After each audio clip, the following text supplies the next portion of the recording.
Janine nde aboti mama Lucie. Maman Lucie ndazali mama ya Trésor. Mais moi na yona mobali lingaka sepelaka to kozana na koko na ya mwasi. Nde koko na ya azana âgé ya 65 ans. Azana elenge mobali na kati ndako na ye. Koko boy ko kende libanda azwa koko na wana kumse mobali na ye. Nde ba memi maman l'hôpital, docteur azwa ko apprendre que maman na bino aza na zemi. Côté à Koko, Kokololo, donc grand-mère ya mwana wana, maman wana, soit déjà Koko wana. Azana na esprit mabe o eza kati na ye, azandoki. Il fallait azana conscience que mutu oyo aza mutu aboti mama na ngai. Eza pratiquement impossible na coucher na ye.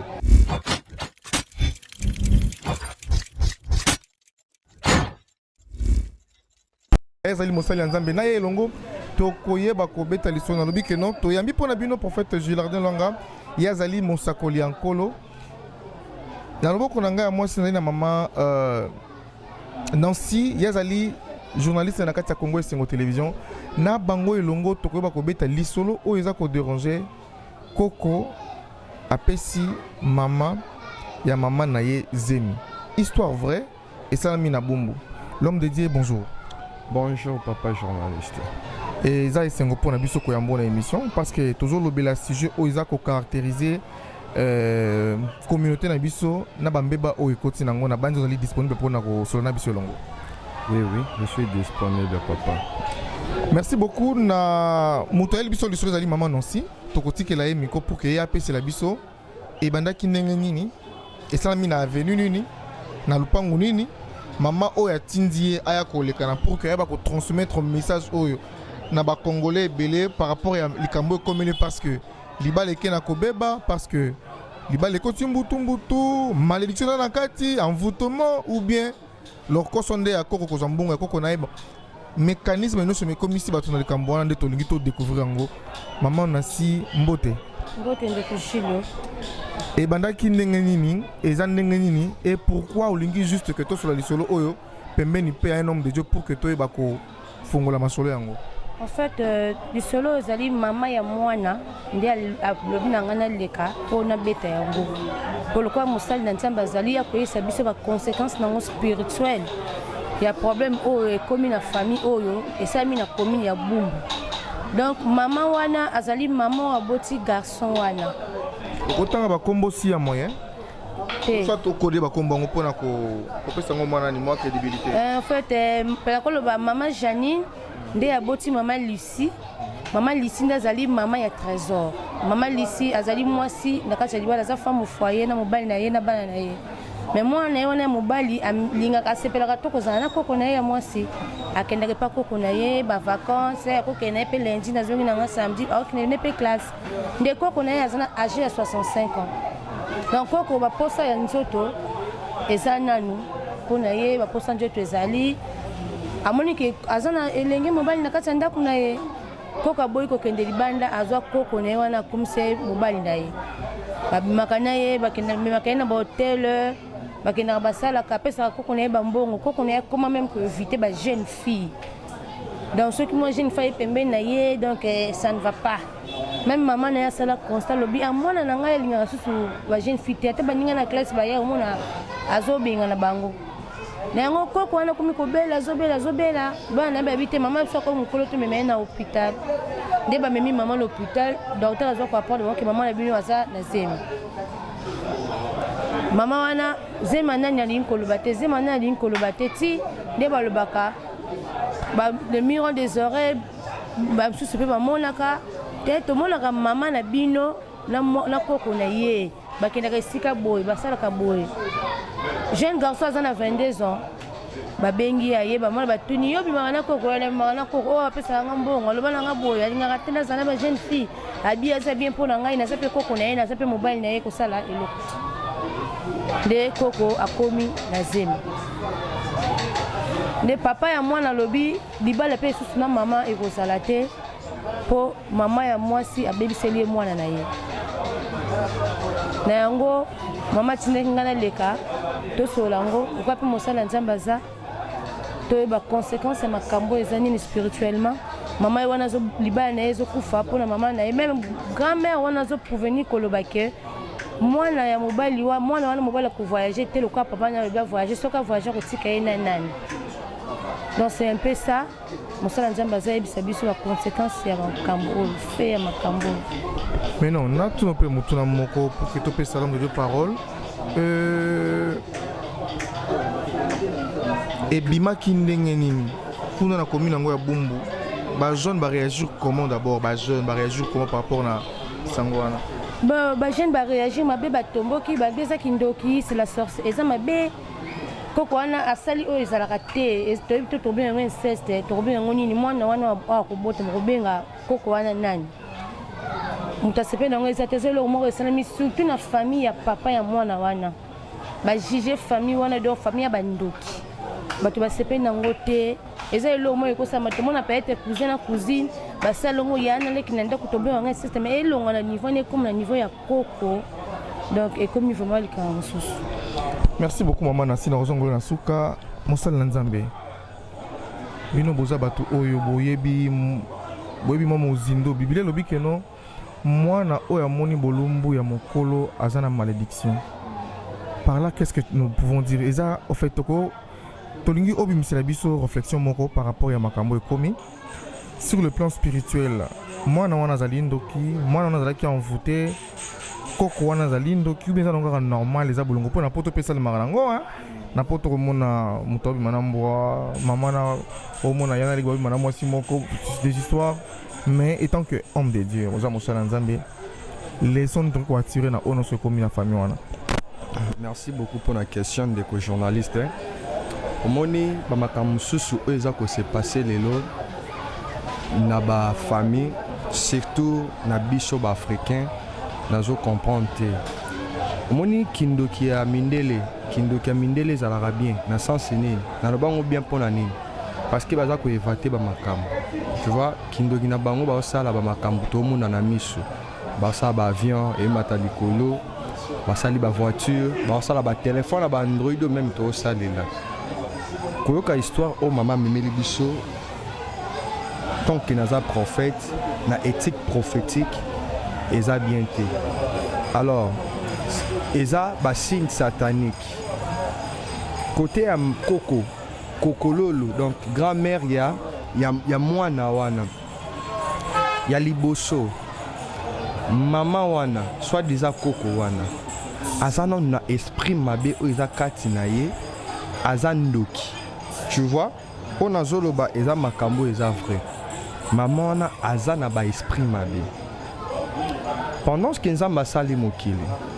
asali mwana mobali aye kosele mosungi nzamba salaki mosungi te azaki ndeko ya Adam te azaki ndeko na ye te plus Eve autaki toyebi te mais Bible précisait que non Eve abimaki na mopandi na biso mobali yango na Genèse Bible lobi que non Genèse chapitre 1 verset 27 Dieu créa l'homme à son image, il créa à l'image de Dieu, il créa l'homme et la femme. Dieu le bénit et Dieu leur dit, soyez féconds, multipliez, remplissez la terre. Pendant que l'obito remplissait la terre, à l'obité que notre toton di samokili, qui est na zabu et nazo koko nanga, nabima naï, na couché naï, te. À l'obito toton di samokili, par rapport na bali muto outi na famille mususu to sali mariage to officialiser makambo to bote to tondisi mokili lolenge ya lobi kolandisama ya grand-mère wana envoûté déjà jeune wana azaki déjà envoûté parce que mutu o aza envoûté te aza normal na ba niveau ya ba dimension makambo bongo il fallait azana conscience que mutu oyo aza mutu aboti mama na ngai eza pratiquement impossible na coucher na ye na kibo moto boy. Cela veut dire quoi? Eza makambo spiritualité oyo se passa ki wana to e côté ya grand-mère aza mutu oyo bazwa ki proposition akokai poko proposer ye na monde na bango tu vois que ndenge za wana il faut détruire vie ya jeune wana diable azalaka na mutema mawa te. Diable makambo nyonso ya sala ke pani ezalaka bon, mais azo détruire. So baby si sala boy asali zongisa bo azongisi parce que baza na solidarité, bazalaka na volonté ya musala na bango, mais basala nzambe baza na bolingo te, baza pe na volonté te ya ko soutenir baninga lisusu basala nzambe.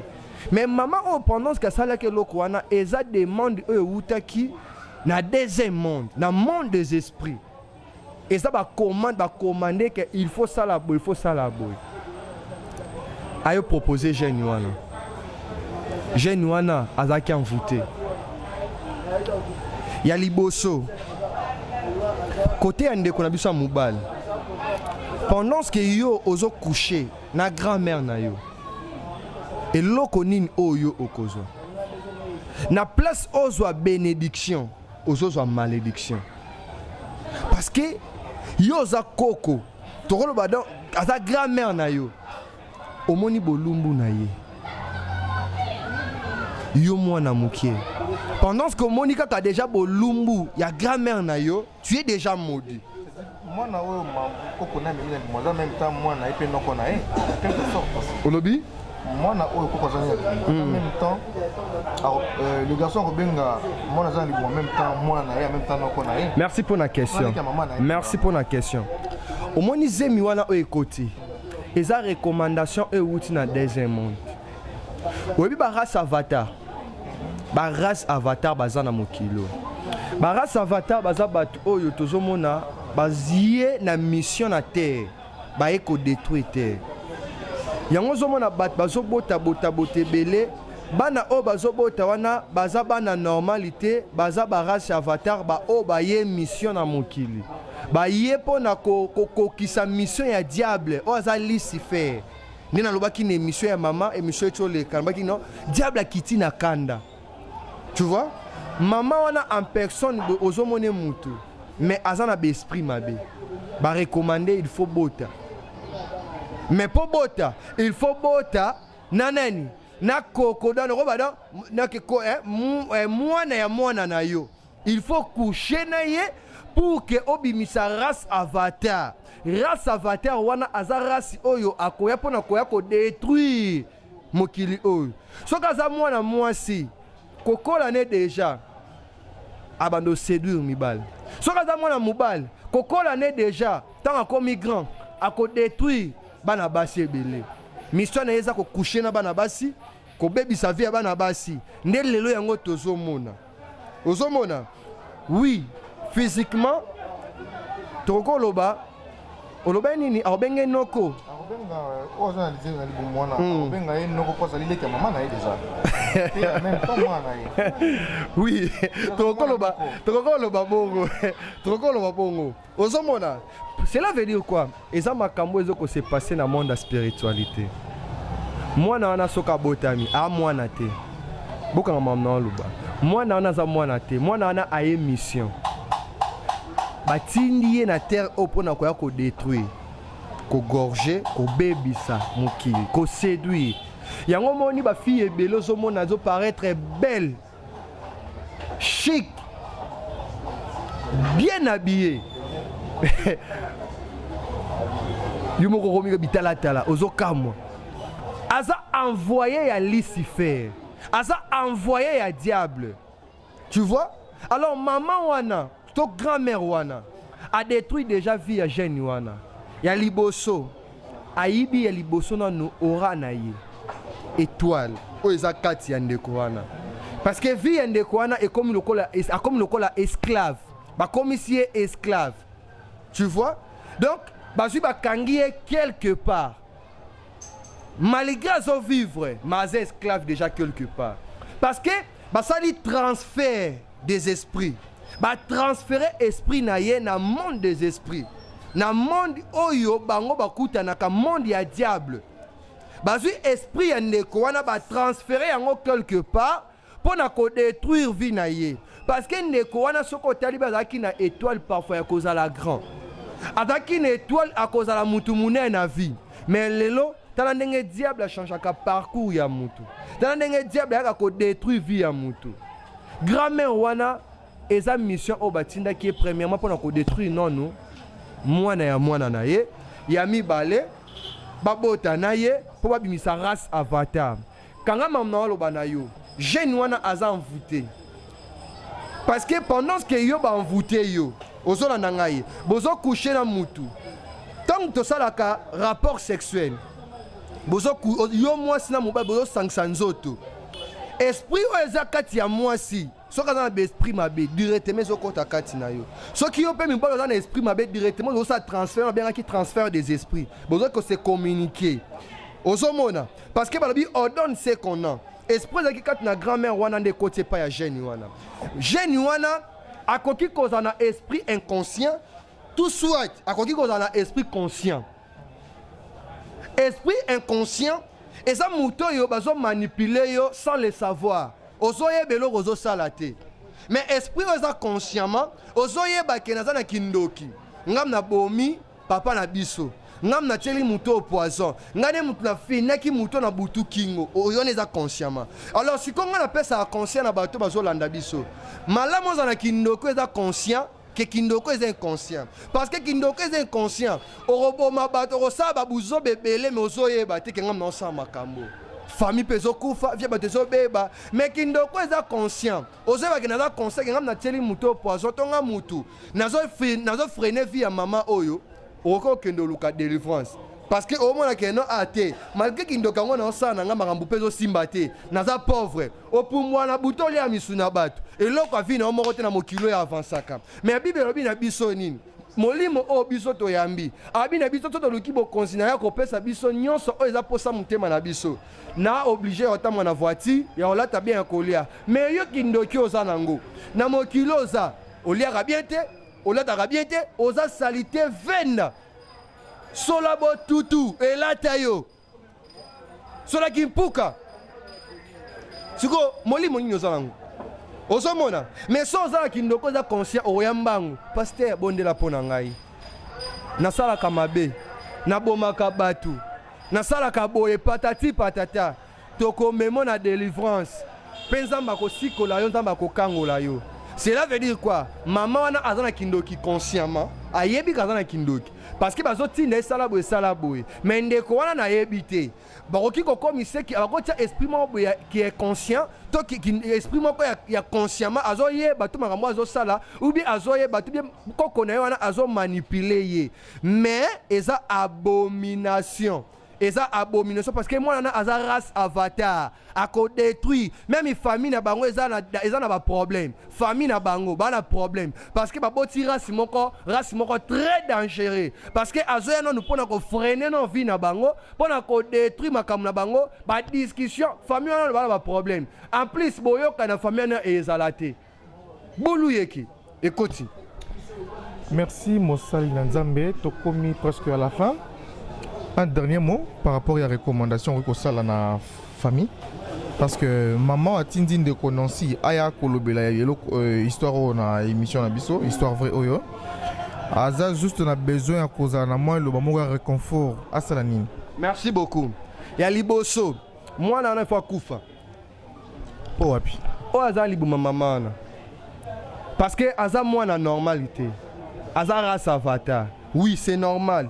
Roko ça peut prier aux gens nangai ceux qui ba mutumo par exemple za race avatar bien zemeza na libumu ou bien moi na botami ba prière peut ça la beaucoup prier que moi na zo rabisika sainin a outa c'est possible beaucoup pour ça prier pe a okufa pas on peut ça outa c'est possible bon moi ngote que o eza mabe non parce que aza mututé c'est diable en personne à la tinzoto ne bazo benga race avatar bazala ka ben poli bazala kama mabe barasa avatar babanga mikolo te conseil na opesa pona mama ozolandanga conseil na opesa ezanini ya liboso famille na baona bana distraction vie de prière ezate balungana na kati di ya distraction balandana nuzela ya nzambe makambo s'est passé na niveau ya famille na bango eza makambo eleki na spiritualité parce que quand na famille na bango baza na vie de prière te famille na bango moboko nango c'est la sorcellerie wana ya liboso et l'autre c'est important na baluka na délivrance à famille wana ya liboso maman ozolanda nga lukelo nyanzambe parce que ye mono maman za na distraction yango moni bana ne mwana ne baseye nini bamanipuler ye batransférer esprit na ye nzambe lola apambola yo mama asunga yo alendisa motema na yo yo ozolanda ngai luka basala nzambe babondela mpo na yo baprier mpo na yo mpe basala prière ya retour mwana wana zonga bisika uti mpe zwa mwana na yo pesa ye na maboka basala nzambe ne Daniel bakenda kotika ta na église zwa Daniel Samuel ozolanda ngai kende kabaye mwana baprier mpo na ye aleka na délivrance à jour moko te parce que mwana wana aza na baesprit mabe nanu kati ne ya ebele oyo Jésus ntango abikisaki moto aliboma wana alobi abenga baesprit na légion donc légion cela veut dire ebele ozolanda ngai donc aza na baesprit ebele kati na ye esenga vraiment délivrance te ke bazo batyoka maboko bokende esenga délivrance ya délivrance nzambe alola amona yo mama kangama na nzambe bolukelo nyanzambe eloko eleki nzambe eza te ya lobi venez à moi vous tous qui êtes chargés et fatigués je vous donnerai du repos tozoluka euta ya kai panzambe solution tozoluka nzambe ka ande muta apesa biso alobi si tu crois tu seras sauvé toi et ta famille est-ce que mama ozana kondima que nzambe za capable de changer vie na yo na bana na yo malgré problème ekomeli yo malgré makambo et s'est passé entre maman aboti yo na mwana na yo Zamba za capable ya kolungola ba problème wana pe ya ko délivrer famille na yo ko délivrer libota na yo ko délivrer aussi mwana na yo c'est possible avec Dieu c'est possible amen. Merci tokomi na suka émission merci de Konansi to senga que to approfondir sujet oyo et la biso ba élément encore à moi il y a makasi par rapport au dossier si même il y a moyen maman aluka a contacté biso to yambaye. On peut même faire des mécanismes l'essentiel à travers réalité comme liée et à la peau sonner d'alarme pour la bande comme sous oyo pour la victime ya aventure wana sinon to comme na suka émission on a payé bien son merci merci na Jacques Odaki na caméra les rendez-vous est pris ciao merci.